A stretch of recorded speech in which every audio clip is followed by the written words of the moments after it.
बाप रे, इतना बड़ा गाड़ी कौन लाया यहाँ पर? हमको नहीं पता, देखिए तो। ये तो भैया है। भैया?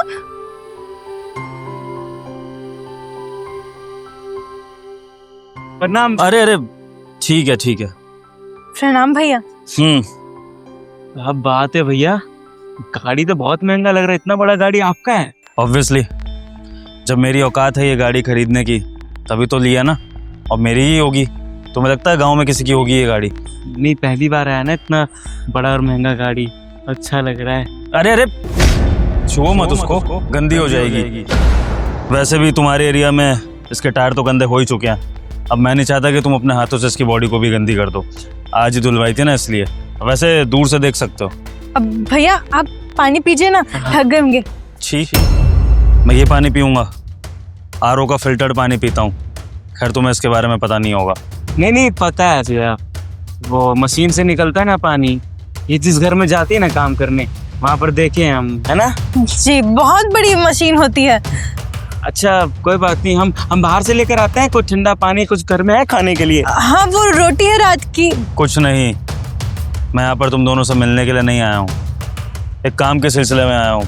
अब काम की बातें करनी है, कोई बात नहीं, आप काम की बातें कर लेना, अच्छा नहीं लगेगा। धूप हो रही है, गर्मी लगेगी ना, कुर्सी वुर्सी लगाते हैं, कुछ घर में लगाओ सब सब। हाँ, हमें भी ला। अरे नहीं छोटे, ये सब फॉर्मेलिटी वगैरह करने की ज़रूरत नहीं है।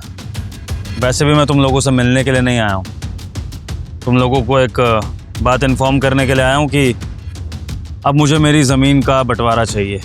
यानी जो भी ज़मीन हमारे माँ बाप हमारे हिस्से में देकर गए थे, टाइम आ गया कि हम उन ज़मीनों का बंटवारा करके अपने अपने हिस्से की ज़मीन अपने पास रख लें। तो मुझे मेरे हिस्से की ज़मीन चाहिए, बस मैं यही कहने के लिए आया था। भैया, ज़मीन का बंटवारा करने की क्या ज़रूरत है? हम आपकी ज़मीन की देखभाल करते तो है, कोई कमी रह गई तो बताइए, हम कोई कमी नहीं छोड़ेंगे। देखभाल करने की ज़रूरत क्या है, जब मुझे वो ज़मीन चाहिए ही नहीं। मैं उस ज़मीन को अपने हिस्से लेकर उसे किसी ज़मींदार को बेच दूंगा और उससे आए पैसों को अपने बिजनेस में लगाऊंगा। कैसी बातें कर रहे हैं आप? जमीन हमारा थोड़ी ना है, माँ बाप का आखिरी निशानी है ये। अगर आप इसे बेच देंगे तो वो तो वही बात हो गई ना कि माँ बाप का आखिरी निशानी भी नहीं बचा है हमारे पास। बड़े पाल पोस कर इसी ज़मीन पे बड़ा करा हमको, आप भी भूल गए क्या? यहीं से तो खेले कूदे थे आप भी। अगर इसको बेच देंगे तो कुछ नहीं रहेगा भैया हमारे। छोटे, मुझे ऐसा क्यों लग रहा है कि तेरी और छोटी बहू की नीयत ख़राब हो गई है? कहीं ऐसा तो नहीं कि तुम लोग मेरी ज़मीन को हथियाना चाहते हो? क्योंकि मैं तो शहर में था इतने सालों, तो मेरी ज़मीन तुम्हारे अंडर थी, तुम उसकी देखभाल कर रहे थे। तो अब तुम इस चीज़ का फ़ायदा उठाना चाहते हो कि बड़े भैया तो अपनी ज़मीन को देखते नहीं हैं, तो हथिया लेते हैं उस ज़मीन को। अगर ऐसा कोई ख्याल तुम्हारे मन में आ रहा है तो भूल के भी सोचना मत। बहुत बड़े बड़े लॉयर से जान पहचान है मेरी, 1 मिनट में केस कर दूंगा और अपने हिस्से की ज़मीन अपने नाम लेकर रहूँगा। समझ में आ गई? है कहा भैया आपने केस? अपने ही छोटे भाई पर आप केस करेंगे? मतलब बोलते हुए आपको शर्म नहीं आ रहा, लेकिन सुनते हमको जरूर आ रहा है। जिस भाई से हम इतना मोहब्बत करते हैं वो हम पे केस करेगा, और किसके चक्कर में? जमीन जायदाद के चक्कर में। इतना लालच कब से आ गया भैया आपके मन में? छोटे, ज्ञान देने की ज़रूरत नहीं है, बड़ा मैं हूँ, तो मैं जो कह रहा हूँ वो तुम्हें मानना पड़ेगा। अपने वकील वगैरह से बात कर लियो, बाकी मैं अपने वकील को ले आऊँगा, फिर ज़मीन का जो भी बंटवारा होगा कर लेंगे। फ़िलहाल मैं ज़रा यहाँ से निकलूँ, एक तो बदबू नहीं आ रही है, ऊपर से ठंडा वंडा भी पीना प्यास लग रही है। कोई ढंग की दुकान देखूँगा जहाँ पर बिस्लरी की बोतल ही मिल जाए। अब तुम्हारे घर का पानी पीऊँगा तो बीमार पड़ जाऊँगा। और हाँ, गाड़ी का ध्यान रखियो, जैसे तू छू रहा था वैसे कोई और न छुए, समझे? आता हूँ मैं। याद से वकील का इंतज़ाम कर लियो, ठीक है भाई? सुनी तुम, इतने सालों बाद भैया आए तो किसके लिए आए? जमीन जायदाद के लिए, और कह रहे कि हम पे केस कर देंगे। कोई बात नहीं, हम क्या ही कर सकते हैं, भैया की ज़मीन है, उन्हें अगर अपनी ज़मीन अलग चाहिए तो करनी तो पड़ेगी ना। और वैसे भी अब वो शहरी बाबू हो गए हैं, उन्हें गांव के लोग पसंद नहीं आएंगे। हाँ, गाँव वाले लोग पसंद नहीं आएंगे, शहरी जीवन देखते हैं कितना दिन टिकता है। बुला लेंगे हम भी अपने वकील को। नहीं रखना ऐसा जमीन, ना रखना है अपने भैया से ऐसा कोई रिश्ता। देखिए, आप ठंडे दिमाग से बात करिए, इतना तेज में होश मत खो बैठिए। तो छोड़ो नेटवर्क। अरे विभोर भैया, बड़े दिनों बाद दिखे आप। ओ अर्शिता बहन, कैसी हो? मैं बढ़िया हूँ, आप बताओ ना, आप कैसे हो? बस ठीक है ठीक है। यहाँ कैसे अचानक से? वो ज़रा ज़मीन के बंटवारे के लिए आ रखा था, तो सोचा कि कुछ ठंडा वंडा पी लूं यार। तुम्हारे गांव में दुकान वगैरह भी नहीं दिख रही है। जमीन के बंटवारे के लिए? हाँ। मतलब नहीं समझी मैं। अरे हमारे माँ बाप जमीनें छोड़ के गए हैं जो हम बच्चों के नाम पे, तो मैं अपने हिस्से की जमीन ले रहा हूँ, उसका बंटवारा करके उसको बेच के अपना बिजनेस वगैरह करूंगा। तो बस इसलिए आया था छोटे से मुलाकात करने के लिए। अभी वकील वगैरह से बातें करेंगे दोनों, फिर बंटवारा कर लेंगे। अच्छा, पर विभोर भैया, आपको क्या ये सही लगता है कि अपने गांव की धरोहर आप बेच देंगे ऐसे ही बिना सोचे समझे? ये आपकी पुश्तैनिक जमीन है और इसको बेचना क्या सही होगा? आपके परदादा लोगों ने छोड़ी थी, और वैसे भी अच्छा खासा कमा तो रहे हैं आप शहर में रह के, फिर गांव की जमीन बेचने की क्या जरूरत पड़ रही है आपको? और इसी बहाने आप गांव तो आ जाते हैं, गांव के लोगों से मिल लेते हैं। और बहन जमीन क्यों ना बेचूं? वो बंजर जमीनें पड़ी हैं, उस पर कोई काम धंधा तो हो नहीं सकता है। बेच दूंगा तो मेरा काम धंधा ही बढ़ेगा ना। अब कोई चीज़ अगर हमारे पास एक्स्ट्रा पड़ी है तो हम उसको यूज में लेंगे ना, क्या दिक्कत है? भैया देखिए, ये आपकी जमीन है और आपके घर की बात है। मुझे ज्यादा बोलना तो नहीं चाहिए, पर मुझे लगता है आप गलत कर रहे हैं, क्योंकि आपके माँ बाप ने आप पर भरोसा करके आपको शहर भेजा, पढ़ाया लिखाया, इस काबिल बनाया कि आप पूरे घर की जिम्मेदारी संभाल सको। और आप क्या कर रहे हो? गांव की जमीन का बंटवारा करके जमीन बेच के खुद ही अलग हो रहे हो।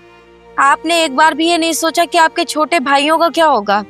अब तो एक भाई की शादी भी हो गई है, अभी आपने शादी नहीं करी वो अलग बात है, मगर आपको तो सोचना पड़ेगा ना। अब आपका भी एक परिवार है और आप बिना सोचे समझे जमीन का बंटवारा करके अलग हो रहे हैं।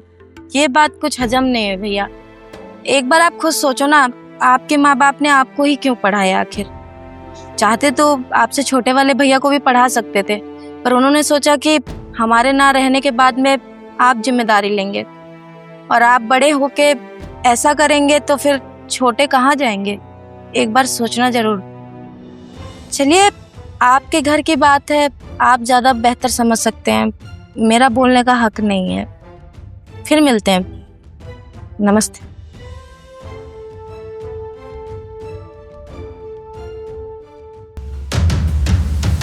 अरे भैया, ये गाड़ी किसकी है?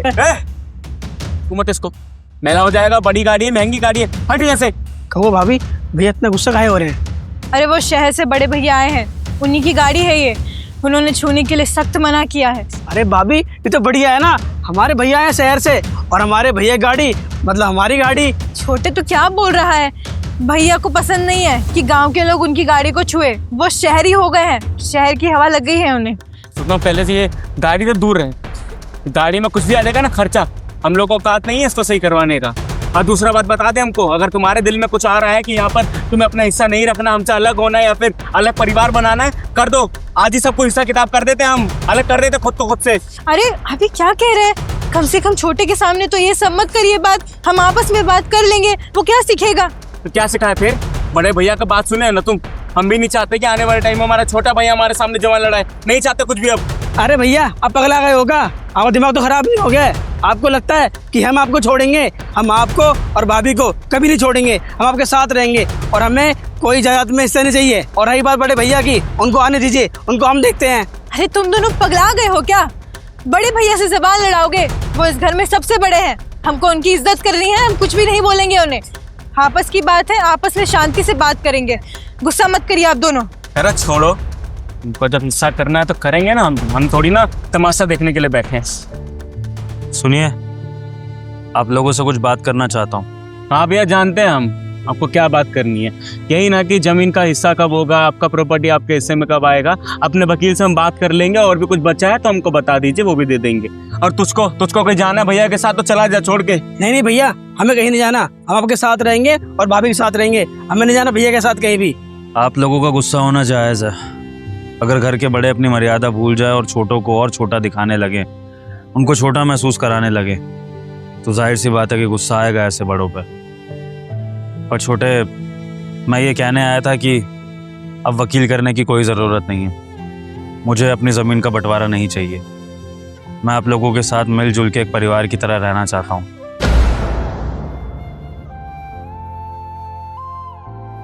बंटवारा क्यों नहीं करना आपको?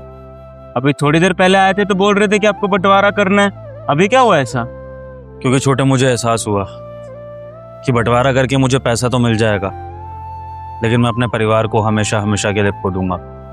वो परिवार जिसके साथ मैंने अपना बचपन बिताया है, वो परिवार जिससे मुझे संस्कार मिले कि मैं आगे बढ़कर ज़िंदगी में कुछ कर सकूं। और फिर इस गांव ने मुझे कितना कुछ दिया है, लेकिन मैंने इस गांव के लिए कुछ नहीं किया। इसलिए शायद किसी ने मुझे एहसास कराया कि मुझे अपने परिवार, अपने गांव के लिए कुछ करना है, एहसान चुकाना है। तो बस इसलिए मैंने फैसला किया कि बंटवारा तो बहुत दूर की बात है, मैं आप लोगों को कभी अकेला नहीं छोड़ूंगा। मैं आप लोगों के साथ, आप लोगों के पिताजी की तरह रहूंगा। अब हमारे मम्मी पापा तो दुनिया में नहीं रहे, लेकिन कहीं ना कहीं घर का बड़ा होने के नाते ये मेरी जिम्मेदारी बनती है कि आप लोगों को बड़े भाई के साथ माँ बाप का भी प्यार दूँ। तो बस ये मेरा फैसला था। बाकी अगर आप लोग मेरी बातों से आहत हुए हैं और आप लोग मुझसे नाराज़ हैं, बात नहीं करना चाहते हैं, साथ नहीं रहना चाहते हैं, वो आपकी मर्ज़ी है। बस मैं जो फील कर रहा था वो मैंने आपको बता दिया। बाकी जो भी भूल चुको उसके लिए हाथ जोड़ के माफ़ी। अरे भैया हाथ मत जोड़िए ऐसे, अच्छा लगता है बड़ा भाई हमारे सामने हाथ जोड़ेगा और हम देखते रहेंगे जब मन चाहे जो भी करे जा रहे हैं, यहाँ पर आके कुछ भी बातें बोले जा रहे हैं। अरे बुरा लगा था हमको ज़मीन जायदाद प्रॉपर्टी सब चीज़ों लालच ही नहीं है, कोई चाहिए ही नहीं कुछ। आपको ले जाना तो ऐसे ले जाइए ना, लेकिन गुस्सा इस बात पे आता है कि इतने सालों बाद आप आते हैं, अपने परिवार वालों से नहीं मिलते हैं, उनसे दूर चले जाएंगे। ऐसा थोड़ी ना होता है भैया।